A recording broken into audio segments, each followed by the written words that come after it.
আজকে করব mutton curry. খুব সহজ পদ্ধতিতে মাটন কারি করব। মাঝারি সাইজ করে করে আমি মাংসের পিসগুলো নিয়েছি এবং সুন্দর করে ধুয়ে পরিষ্কার করে নিয়ে নিয়েছি। এখন রান্নাটা শুরু করব। কড়াইতে তেল দিয়েছি, তেলও গরম হয়ে গেছে। এবার আমি একটা তেজপাতাকে ছেড়ে দিই।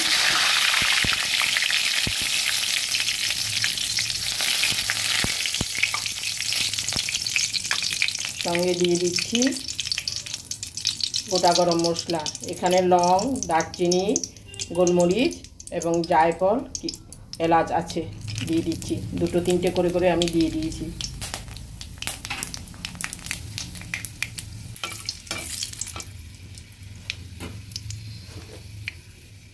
এখানে আমি কুচি কুচি করে পেঁয়াজ কেটে রেখেছি এবং কাঁচা লঙ্কাগুলোও দিয়ে দেব।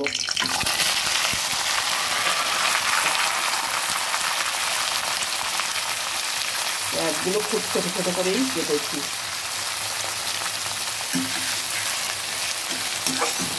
এবার ভালো করে ভেজে নেব। ভালোভাবে সেদ্ধ হওয়ার জন্য আমি ছোটো করে কেটেছি।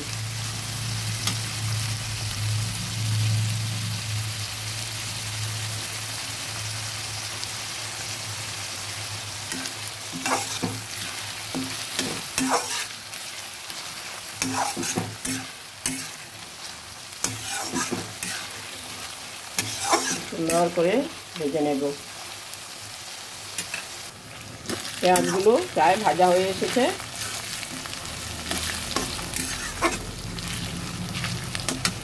এবার দিয়ে দেব রসুন পেস্ট। এখানে বড় চামচের 1 চামচ রসুন এবং 1 চামচ আদা। ভালো করে ভেজে নেব।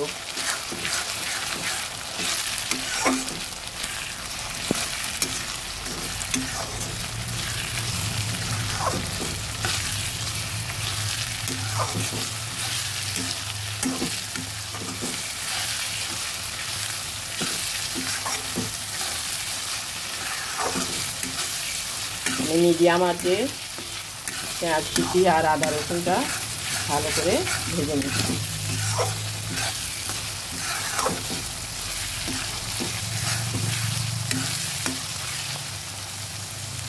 আর একটু হবে। এটা বেশ সুন্দর সিদ্ধ হয়ে এসেছে। এবার দিয়ে দেব মাংসগুলো। আমার এখানে 1 কেজির মতো মাংস দিয়ে দিচ্ছি। এখন পেঁয়াজের সঙ্গে মাংসটাও ভেজে নেব। এখানে এখন নুন হলুদ দেবো না, কিছুটা ভেজে নিচ্ছি।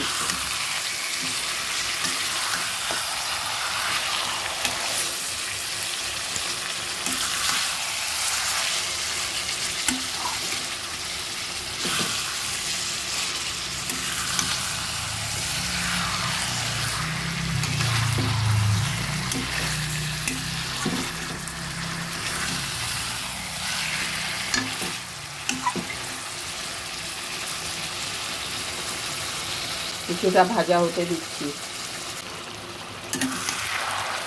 মাটনের কালারগুলো চেঞ্জ হয়ে এসেছে।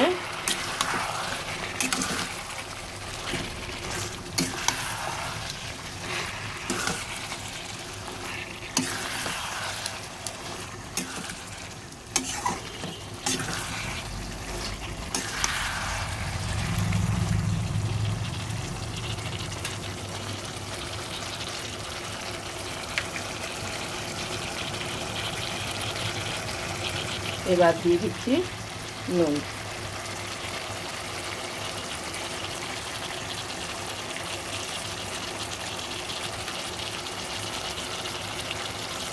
এবার দিয়ে দেব হলুদ।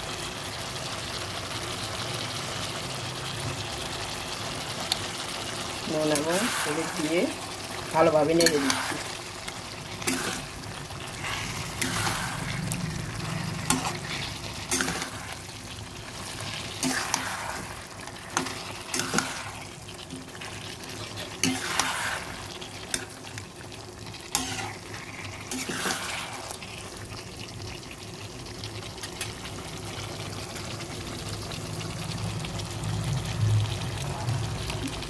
দিয়ে দেব কাশ্মীরি রেড চিলি পাউডার।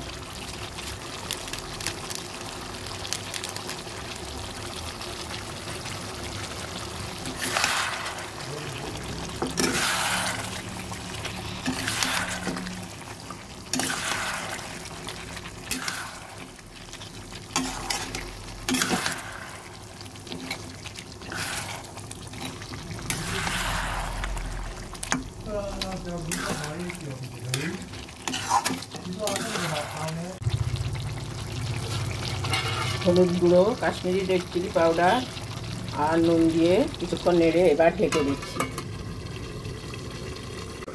ঢাকাটা তুলে দেখছি বেশ জল বেরিয়েছে, এই জলে অনেকটা সেদ্ধ হয়ে যাবে।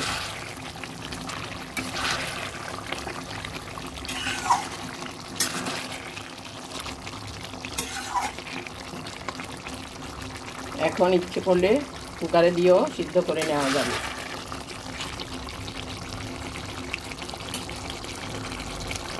আবার ঢেকে দিচ্ছি।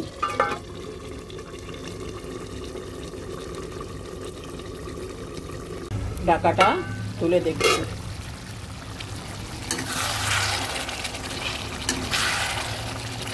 অনেকটাই সিদ্ধ হয়ে এসেছে।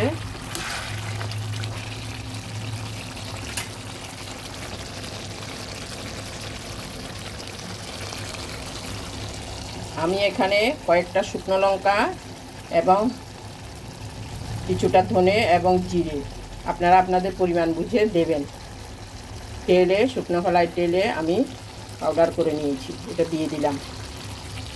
জিরে, ধনে আর শুকনো লঙ্কা তেলে আমি মিক্সিতে গুঁড়ো করে নিয়ে দিয়ে দিলাম।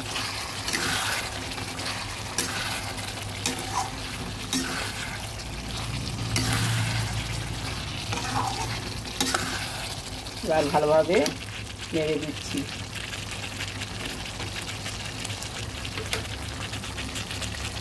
আর দিয়ে দিচ্ছি একটুখানি দই, 2 চামচ দই সুন্দর করে ফেটিয়ে দিয়ে দিলাম। আজকে মটনটা ম্যারিনেট করিনি, ম্যারিনেট ছাড়াই রান্না করছি।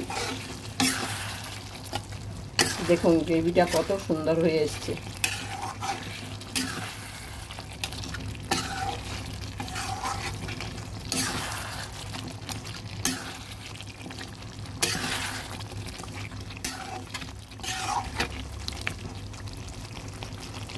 আঁচটা কিছুটা হালকা করে দিয়ে তারপরে দইটা দিলাম।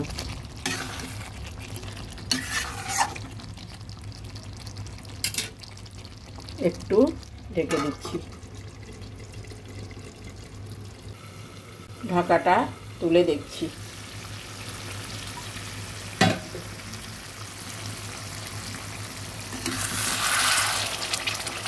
বেশ সুন্দর হয়েছে, রঙটাও বেশ সুন্দর হয়েছে, সিদ্ধ হয়ে এসেছে। এখন আমি এগুলো কুকারে দিয়ে দেবো। আপনারা ইচ্ছা করলে এখানে কড়াইতে করতে পারেন, তবে আমি সময় কমের জন্য আমি কুকারে দিয়ে দিচ্ছি।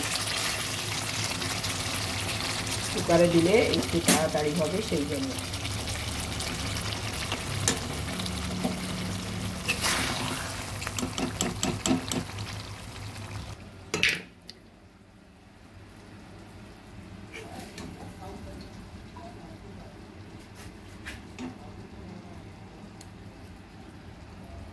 এভাবে সবগুলো ঢেলে নিচ্ছি।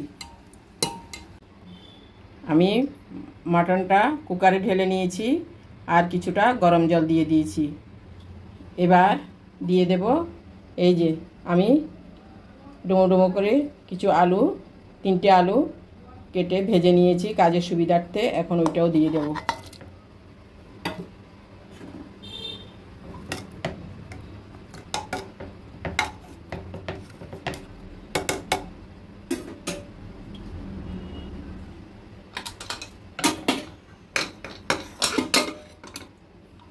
কুকারটা বন্ধ করে দিচ্ছি।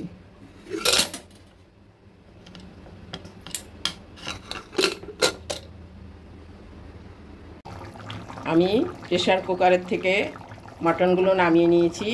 প্রথম আলুগুলো 2 পিসে মটনের সঙ্গে যে আলুগুলো দিয়েছিলাম, আলুগুলো দুটো হুইসেল দিয়ে আমি আগে আলাদা করে আলুগুলো নামিয়ে রেখেছি।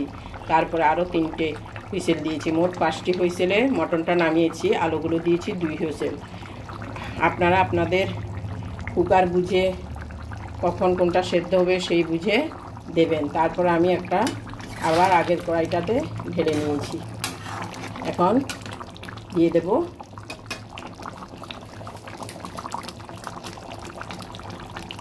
গরম মশলা পাউডার,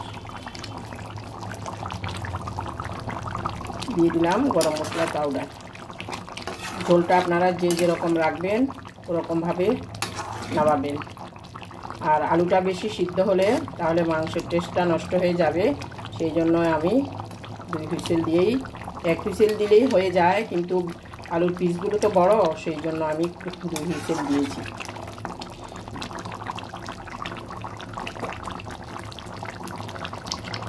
দেখুন কত সুন্দর হয়েছে কালার, আপনারাও করে দেখবেন। আমার মটন কারিটা সম্পূর্ণ রেডি হয়ে গেছে। গ্যাসটা অফ করে দিলাম।